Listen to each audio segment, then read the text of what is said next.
Good afternoon. My name is Joseph Lloyd and I source cars for people on a professional basis.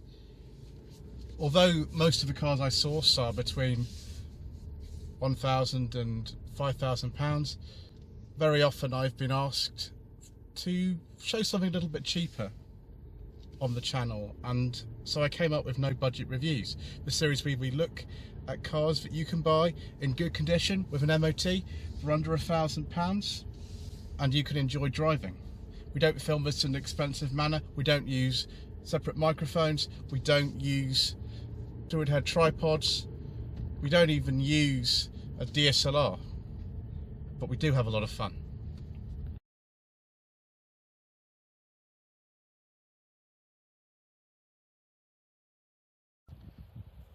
Well viewers, here we are deep in the Somerset countryside, and I've got a car on the channel that has been requested for a very long time. This is a first generation Proton, known as the Saga in its home country of Malaysia, but never sold under that name over here. For some reason, recent information I've seen with people doing videos on these cars, it does call them the Saga, but they were never sold as that in this country. They were sold as the 1.3 or 1.5, often with the suffix of the triple valve or the MPI. This is a triple valve, but it's a pre-facelift, so it's not an MPI, still on a carburettor. The MPI was introduced in 1992 with what's called in Malaysia the Iswara facelift. I don't know if I pronounced that correctly, my Malay's not really up to scratch. When I visited Malaysia, actually I lived there for about, how much was it overall? Yeah, it was about sort of 2.5, 3 months I was over there in late 2006, late 2007. These Protons were still very much used as taxis. The production life of this first generation of Proton ran from 1985 to 2008. The Iswara facelift, and that's the one you might be familiar with if you've seen the I Drive a Classic channel, that lasted until 2003, and then the last type of first generation Proton was called the Saga LMST, only I think sold on the domestic Malaysian market only as a 5-door, which is called the Aerobac in Proton speak, and only with a 1.3 engine that this car has. It's called a Mitsubishi Orion engine. It dates back a long time. It's a very reliable unit, either in 1.3 or 1.5 cars. This is actually a 1.3 car with a 1.5 engine. Bonnet release is just down here. If I remember to feel my fingers, there it is. But because I'm not Ian Seabrook, I'm going to have to use 2 hands to get this open, and so I'm just going to have to pause the video here. So here we are at this stage known as the Magma engine, a 12 valve, because in late 1990, early 91, Proton actually changed this engine from having, I think, just 8 valves to 12 valves. Various Mitsubishi bits all look very familiar. So the head gasket, I think, blew in the 1.3 that was in this car. The owner, who's called Gavin, replaced it with 1.5. External dimensions are the same, so it's not a difficult swap or anything. This car is in exceptionally good condition. It has the slightly later front end, which came in with the 12 valve engines. So it's known as the Megavalve in some markets. That was only about 2 years after this car was introduced to this country in March 1989. Came out in Ireland a little bit before that. They were, I think, also going to sell it in America, but they never did. The design is actually based on a car called the Mitsubishi Lancer Fiore. That was the Japanese domestic market name for it. It was sold in this country as a Mitsubishi Colt. And by sort of 89, when this car came out, they were on a new generation of Colt, so I suppose I didn't really mind having the old generation on sale as a Proton. But actually in Malaysia the car went on sale in 1985, so there were all sorts of minor differences between these. The funny thing about it was that actually the Lancer Fiore dashboard is actually used in UK cars. I don't actually know why. It might be something to do with the fact we need a fog light switch in this country, and in Malaysia I don't think that's required. So we have very weird controls. Chris Goffey, when he tested these cars about 1990-91, said it was early Japanese. I mean, early Japanese for me would be something from this, maybe the 50s, 60s. This is typically kind of sort of 1980s Japanese, which would kind of mean something like, I don't know, tortoise style that would look a bit like this, which it sort of does. All these kind of slider switches here. Everything is actually quite a stretch for some reason. It's not as close as you'd want. Clock is very good. That's actually showing the correct time. No secret mission document storage in there. You can't fit them in there. But there's a massive kind of under dash tray there. Let's see if that goes in. Oh, there we go. We can't actually put it in the door pocket because we've only got one door pocket. This is the GL. It's the base model. There were other ones such as the GLS, the SL and the SE, which are a bit more luxurious, but we've got no internally adjustable mirror, got no rev counter, nothing like that. And these weird sort of controls. This is the windscreen washer just there. Excuse me, windscreen washer just there. We don't have anything for the rear window because this is the saloon. If you had the aero back, it would have a little washer there. But this car is actually quite well equipped. I mean, it's got things like a 5-speed gearbox in it, which it wasn't a given in 1989 that you'd have one in a car like this at all. It's got a heated rear window. It's quite reasonably trimmed. It's pretty nice. The seat does not go back far enough, even for me at 5'11". Gavin is taller than me. I don't know what he does. I remember when I used to own one of these. I owned a facelifted one, an MPI. It was a 1.3 GLS Saloon in 2017. It had been in the same family since new in 1993, and it had done 45,000 miles, and I paid £200 for it. The values of these cars, because there's been so much interest on places like YouTube, you've seen probably on your Driver Classic channel, Steph has got herself a facelifted one, an MPI. John Copeland's 2 Protons, actually they've got like 3 of them now or something, but a Black Knight special edition one, the GL Black Knight 1.5, which won the Concours de l'Ordinaire, a festival exceptional, has proven to be quite popular. Loads of views on YouTube, and the price of these cars have gone up from £150, £200 for a car like this to, well, we're sort of touching on the upper end of no budget reviews money for a decent one now. But yes, these engines are very, very reliable. I think they are a cam belt engine, and when I started this up I heard the fan belt squeaking. The car's actually got 2 fan belts, as I found out with mine, and I only replaced one of them, and I sort of had the fan belt squeaking noise. So yes, this particular engine here, because this is a 1.5, it's about 85 horsepower. The 1.3 is actually not that far off, it's 77 horsepower, so there's not a massive difference in the performance. Maybe this has got more torque in it, I don't know. When we go for a longer drive, we will obviously see that. Okay, let's shut the bonnet and take a look in the boot. Wow, a practical family car, even with a tow bar on the back. So see if we've got any. No, this boot is not actually leaking water. Mine did. You fit 2 spare tyres in here. There's probably another one under the floor as well.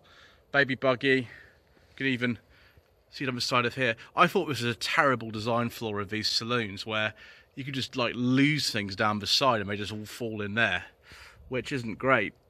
I don't know if you can fold the seats on this. It looks like you possibly can.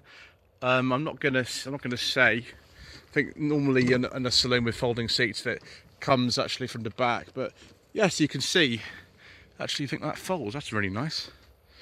And 3 seat belts in the back. No door pockets or anything like that, but there's actually a little ashtray just down there too. In fact, I'll just close the boot and see, because this is a UK market car. It's actually got reflectors on the back, which the Malaysian ones don't. There you go, triple valve. This was a 1.3, now 1.5. Oh, that makes a noise. Wow. The metal in this is quite thin, and you know, the doors are really light. Oh dear. I don't know why they use these as taxis in Kuala Lumpur for so many years. I mean, there's not an awful lot of room in here for someone who's, you know, of modest height. I like that though. Oh, yes. It's kind of it really. I mean, there's, you know, inertial wheel seat belts in here. That was only a law in Britain to have rear seat belts from 1987, I think. And you didn't even have to wear them until 91. This car's not got a sunroof. Some of the higher spec models did have those, although it does tend to leak, so maybe that's not such a good idea, and it just robs headroom, which is a bit limited if you are taller of stature. But it's just amazing to be able to experience one of these for myself. Let's just go and have a look at some more of the dash controls, because there's a few more things to look at. So, no central locking, no electric windows, no electric mirrors. In fact, it's an externally adjustable mirror.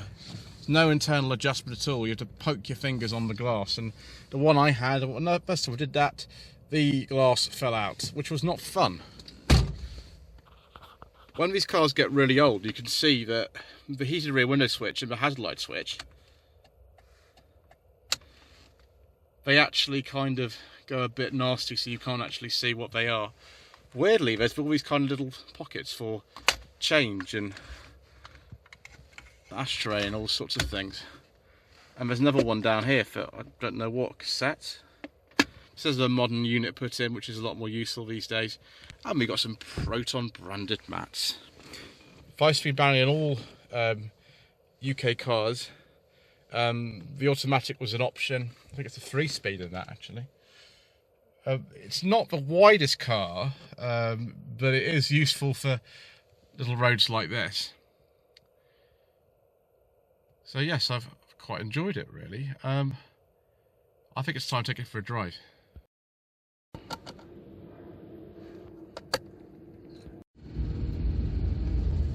Right viewers, out on the road in the Proton 1.3 GL with a 1.5 engine. These cars don't handle particularly well.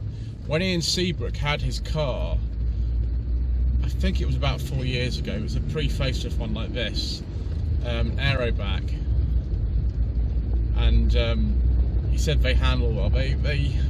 I don't think they do. The suspension's very soft in these, and you kind of cling on for dear life as you go around the corners.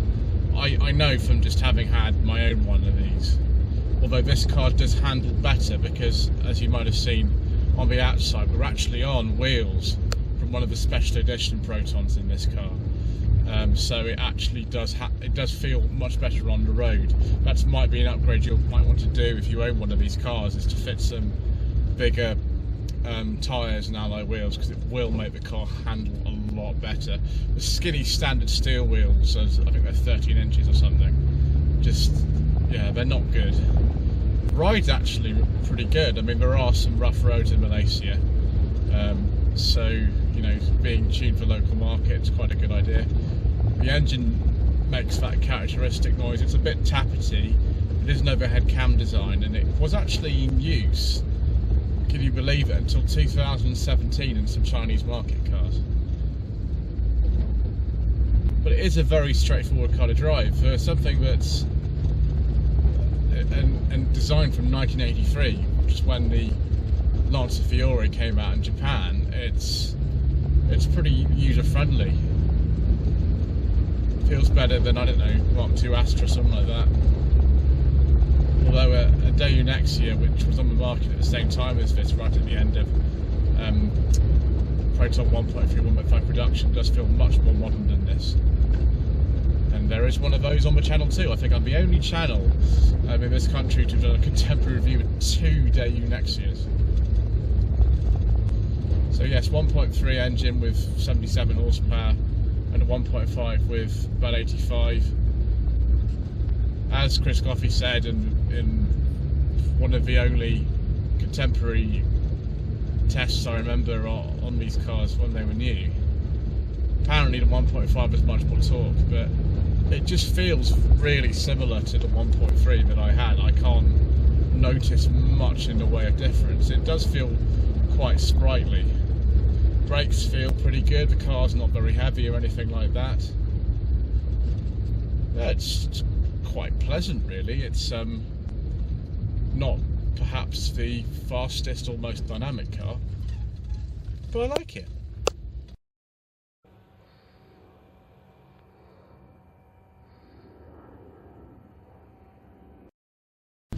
So we don't have power steering on this car, but you might argue you don't need it. I mean, I don't remember it being too much of a problem when I had mine, and this has got the 1.5 in it, which I don't even know if it's a heavier engine, but it's the larger one in capacity, so you know, possibly that is the worst possible scenario for one of these. I think you could get power steering as standard on some of the upper trims, although this one, the base model, why, you know, no. Gearbox feels just like mine. It's not as nice as a Nissan Micra K10 gearbox, but it's okay. It's a bit clunky, just like my one was. Let's see if we can make a bit of speed. There we go. Nice straight road. Oh, it's bouncing around everywhere, viewers. I do apologise. And the mount's in the way, because it always is, because there's no budget reviews, and that's just the way that it happens. There were a number of special editions for these first generation Protons. The most famous one, of course, is the GL Black Knight, of which I think there's only one remaining. That being owned by Mr. John Copeland, who won the Concours de l'Ordinaire at Festival Exceptional, and whose car has appeared on the iDriver Classic channel. Then there was the Puma. I think the wheels of this car are off either a Puma or a Lynx, which were two special. There are some Pumas, I think, left around. Then the GLS Ruby, the Emerald, the Prism, the Extra, and the SE Le Mans. Now the SE, particularly the aerobacks tended to be a bit better equipped for some reason.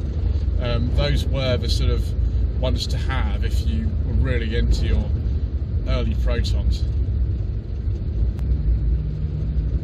Yeah, I've quite enjoyed the little trip down memory lane.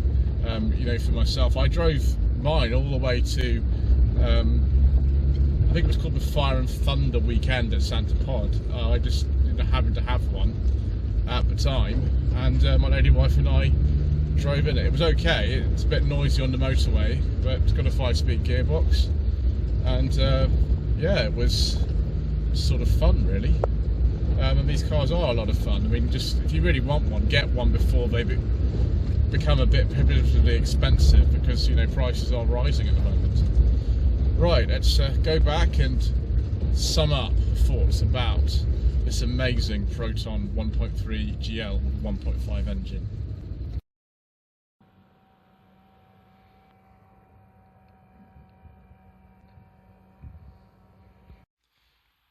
So viewers, the fabulous first generation Proton, known as the 1.3 and 1.5 over here,